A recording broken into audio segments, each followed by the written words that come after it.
Komdu sæl og blessuð, kæra Vog. Þá ætla ég að taka 3 spil fyrir þig. Úr þessum fallega stokki Kvenleg viska. Við skulum sjá hvað kemur til þín úr þessum spilum. Fyrsta spili varðar fortíðina þína. Það er að segja hvað getur þú lært af fortíðinni. Hvað getur fortíðin kennt þér? Fortíðin getur kennt þér ýmislegt stöðugleika, consistency. Það er að segja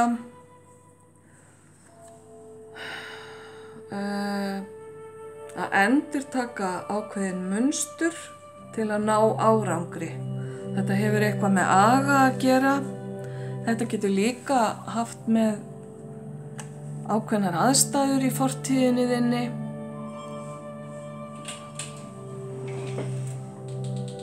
Eða einhverjar ákveðnar manneskjur í fortíðinni þinni sem eru alltaf til staðar fyrir þig. Fortíðin er að kenna þér að ef að maður vinnur í því eða maður ræktar ákveðna eiginleika, ákveðna þætti, þá mun maður sjá árangur. Að endurtaka munstur. Já, ég er svolítið hugsi yfir þessu spili. Það er dálítið svona einhvers konar breið meining hérna sem ég er að reyna að ná. Þetta er það að hafa sjálfstraustið uppi við og gera ráð fyrir því að hlutir muni ganga eins og maður vill. Ok. Núið, hvar ættir þú að hafa fókusinn þinn í núinu? Hvað er það sem skiptir mestu máli fyrir þig í núinu? Það er að sleppa tökum. Sleppa tökum á öllum efa, öllum ótta, leyfa sjálfri þér, kæra Vog, að vera frjáls og langoftast er það hugurinn sem bindur okkur og festir okkur. Sleppa tökum á neikvæðum hugsunum, sleppa tökum á neikvæðu munstri nú að því að við erum að tala munstur. Ef það er eitthvað neikvætt munstur sem að bindur þig eða heldur þér á ákveðnum stað, síðan er bara alltaf gott að sleppa tökum á það sem ég vil kalla fortíðardraugum. Í raun og veru bara er í þessu spili bara mjög mikið frelsi og það að vera þú sjálfur og upplifa þig ekki bundin á neikvæðan máta, skulum við segja. Það er það sem að þú ættir að fókusa á í dag til að öðlast sem mestan þroska og sem mesta vellíðan. Ok, framtíðin. Hvað ættir þú að vita varðandi framtíðina? Hvað þarft að vita varðandi framtíðina? Það er sjálfstraust. Ok. Þú þarft að vita að sjálfstrausti skiptir máli.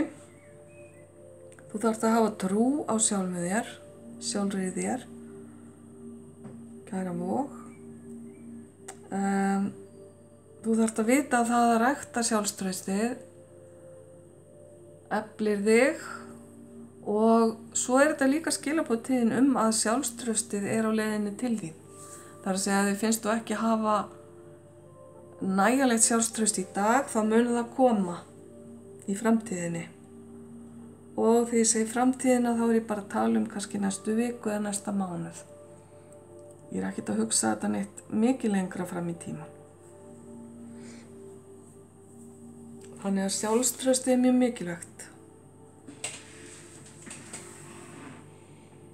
Ok, kæra Vog. Við skulum kíkja bara aðeins yfir þetta aftur. Fyrst afsökunar að glampar svolítið mikið hérna á spilin. Það sem sagt fortíðin með stöðugleikan, það að rækta góða siði eða framkvæma ákveðna hluti með sjálfstraustið uppi við og vænta þess að allt gangi vel. Svo það að sleppa tökum á öllum neikvæðum munstrum og sleppa tökum á því sem að heftir og öðlast ákveðið innra frelsi.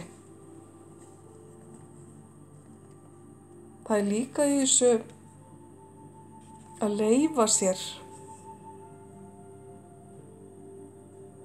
sleppa tökum á höftum og leyfa sér að til dæmis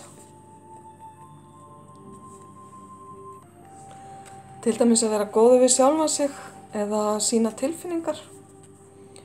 Og svo það sjálfstraustið hérna. Þau tala svolítið saman öll þessi spil. Hafðu trú á að þú getir og að þú getur stuðst við sjálfa þig og þurfir ekki endilega að leita aðstoðar hjá öðrum fyrir ákveðna hluti. Ok, kæra vog, gangi sem allra best með þetta, ljós og kærleikur.